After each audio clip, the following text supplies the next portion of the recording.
Al debatir en la Cámara de Diputados la Ley para la Conservación y Protección de los Maíces Nativos, la narcodiputada del Narcopan, Laura Cristina Márquez Alcalá, demagoga y falsaria que hizo notar que la identidad nacional está resguardada por la Constitución y las autoridades tienen la obligación, a través de diferentes elementos, de garantizarla. Según sus delirios, el dictamen no dice cómo se garantizará la autonomía y la soberanía alimentaria frente a las importaciones de productos agrícolas transgénicos que provienen principalmente de Estados Unidos, país amo de los narcoopositores. Tras oír las barrabasadas y sandeces de otra panarca sirvienta de gringos y del señor X, la diputada Xóchitl Nacheli Zagal Ramírez, de Morena, aseveró contundente con una tremenda cátedra que México es el centro de origen del maíz y el país con la mayor biodiversidad del maíz en el mundo, con 64 razas, de las cuales 59 son nativas. Con las reformas se protegerá la biodiversidad, aseveró contundente, la salud y el equilibrio ecológico de las empresas como Monsanto, patronas de la narcooposición, concluyó tajante, entre otras lecciones, incluida la leyenda maya de los hombres del maíz. Veamos enseguida cómo otra panarca malinchista es aniquilada por la cátedra de Xóchitl Zagal por atacar la ley de la presidenta para proteger nuestro maíz, como le manda su padrote, el narcoampón Claudio X González. Repetimos rumores porque renunciamos a razonar. La ciencia no es de creencias. Así lo ha dicho la doctora Ruth Pedraza, y ella, como otros científicos, han determinado que no hay estudios concluyentes que permitan saber que hay algún tipo de daño por el consumo tanto animal y humano del maíz transgénico. De esta manera, iniciamos a nombre del grupo parlamentario del PAN esta intervención para presentar un dictamen, para hablar sobre un dictamen que ha sido presentado por la Comisión de Puntos Constitucionales, en el que hay una coincidencia unánime. La identidad de las y los mexicanos debe ser preservada. La propia Constitución así lo señala. Y sabemos, técnicamente hablando, que en la Constitución no podemos establecer alguna intención ideológica.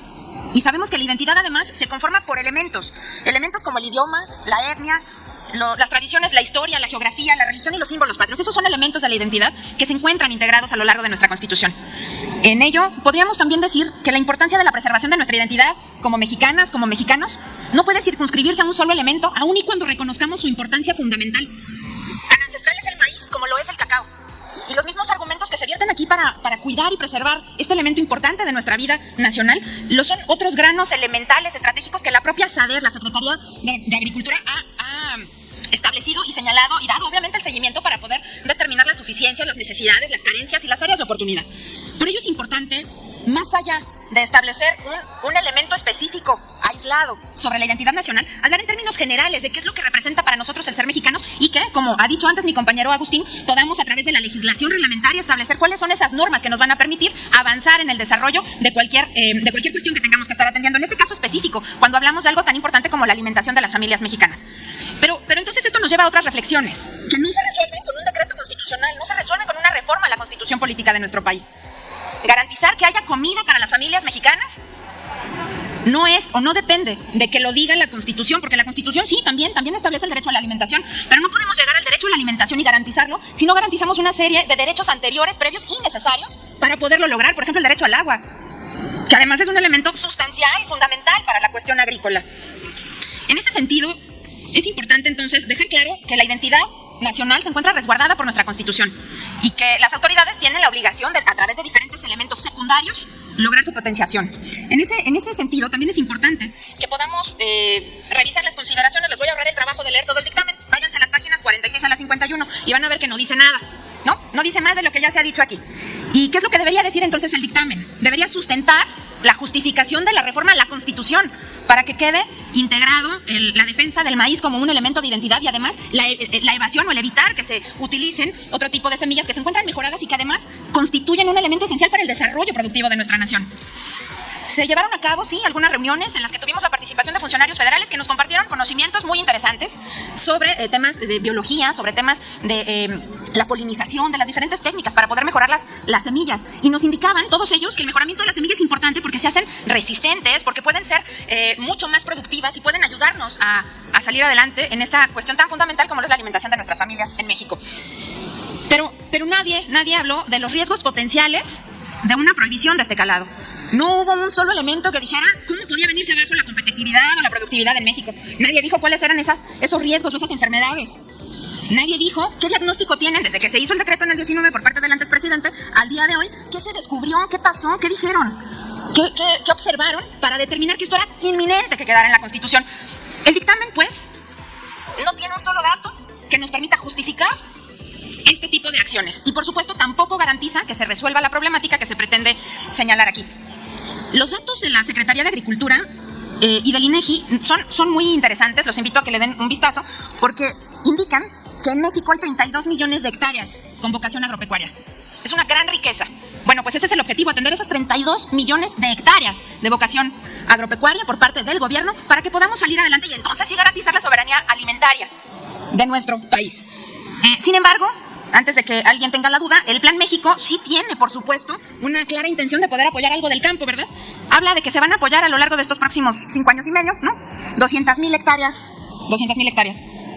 Y dijimos que eran ¿cuántas? 32 millones, si es que alguien está poniendo atención y le interesa saber lo que realmente pasa en este país. Y que se iban a apoyar a 225,000 productores cuando hay 4.6 millones de unidades agropecuarias productivas del campo que están abandonadas a su suerte y que dependen de 1000 cosas como el cambio climático, la sequía, que llueva, que haya un apoyo. Hay que invertir mucho dinero en las familias del campo porque además comen las familias mexicanas. Hay que invertir en innovación, en investigación, en tecnología y darle además a los científicos que están estudiando cada día para darnos mejores elementos de subsistencia, darles el crédito de que ese conocimiento que están creando y que comparte además quien lidera el país el día de hoy, quienes tienen este conocimiento, lo crean, lo comparten, debe ser con efectos prácticos para salir adelante como nación.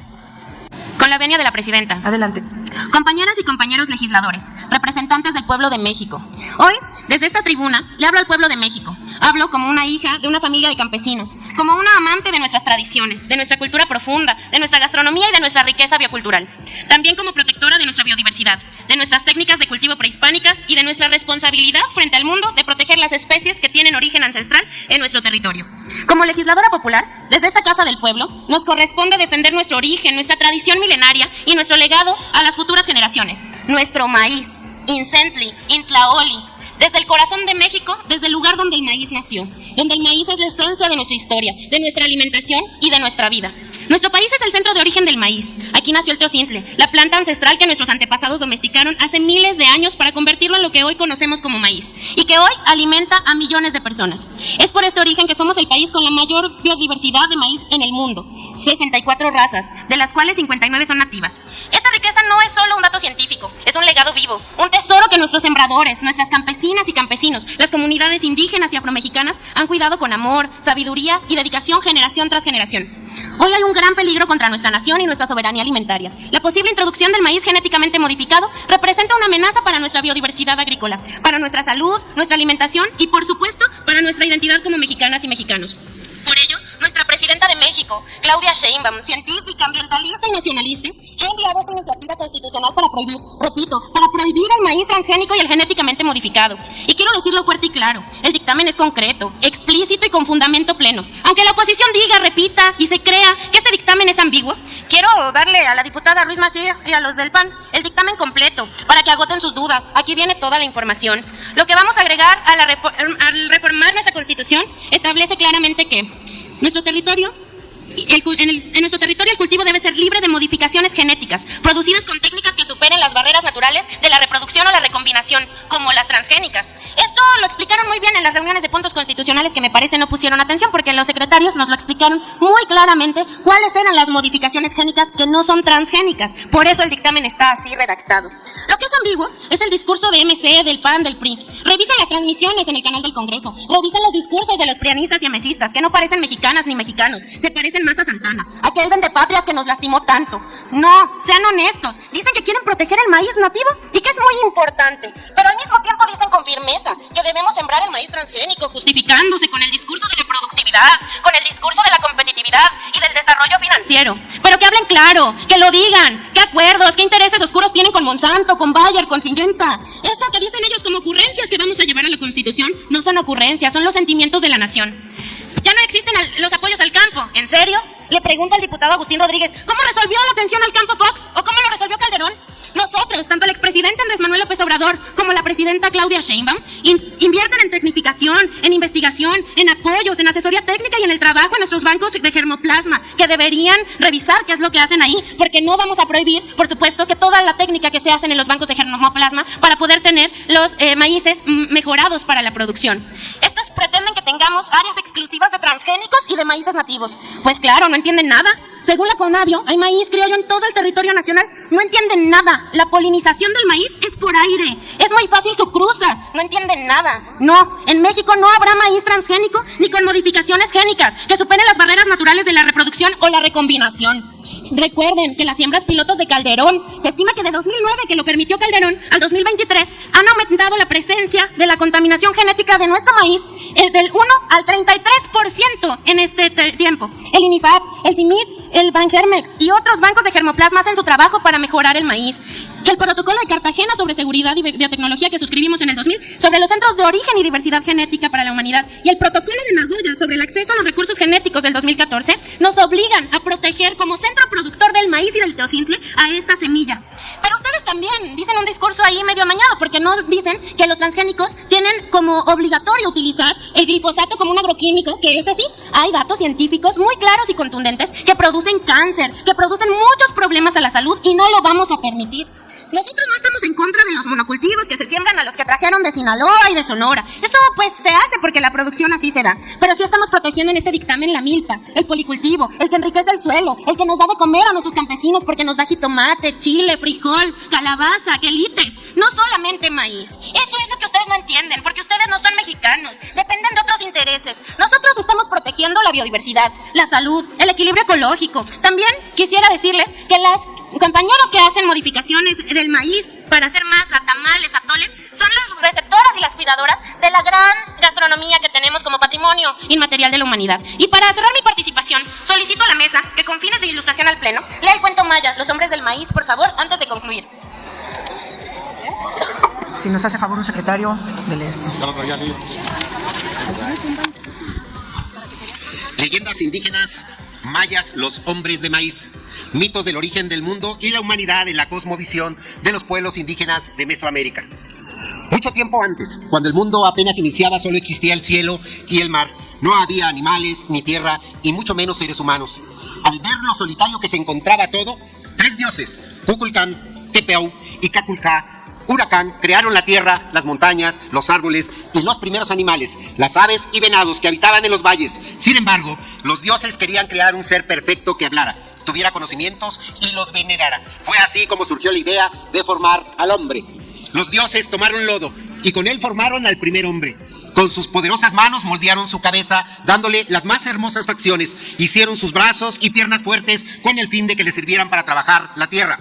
Y aunque al principio se sintieron felices con el resultado, el hombre de lodo no podía realizar las actividades más básicas. No le era posible hablar ni caminar. Cualquier movimiento, por más leve que fuera, los deshacía, convirtiéndolos de nuevo en lodo. Ante este primer fracaso, los tres dioses no se rindieron y se unieron con otros 5 y comenzaron la creación de un nuevo hombre, esta vez hecho de madera. Estos hombres podían hablar, caminar y comenzaron a tener hijos. Sin embargo, no tenían sentimientos. Eran personas sin alma, sus movimientos eran torpes y rígidos, no tenían ninguna emoción. Ante esta situación, los dioses enviaron un gran diluvio a la tierra para acabar con la vida de los hombres de madera. Pasó mucho tiempo sin que los dioses intentaran crear un nuevo hombre. Después de meditar largamente cuál era el mejor material para que el hombre pudiera finalmente pensar y sentir, decidieron tomar mazorcas de maíz y con ellas crearon una masa blanca de la cual formaron 4 hombres: Balam Kitsa, Balam Acabá, Ma Jucuta e Ikibalam. Los nuevos hombres eran inteligentes y podían correr, pensar y amar. El maíz con el que fueron creados se impregnó en su esencia, se volvió su sangre y formó su corazón. Al ver a su nueva creación, todos los dioses quedaron satisfechos de su trabajo. Los hombres de maíz comenzaron a poblar la tierra. Les enseñaron a sus hijos a respetar la naturaleza, a sembrar la tierra y nunca olvidarse de venerar a los dioses que los habían creado. Ha concluido. Muchas gracias. Y solamente quiero manifestar, el grupo parlamentario de Morena, por supuesto que va a prohibir el maíz transgénico y genéticamente modificado, porque vamos a proteger los maíces nativos. Porque sin maíz no hay país. Sin maíz no hay país. Sin maíz no hay país. Sin maíz no hay país. Gracias, presidenta. Dale en me gusta. Suscríbete. activa la campanita y compártelo para que más gente lo vea.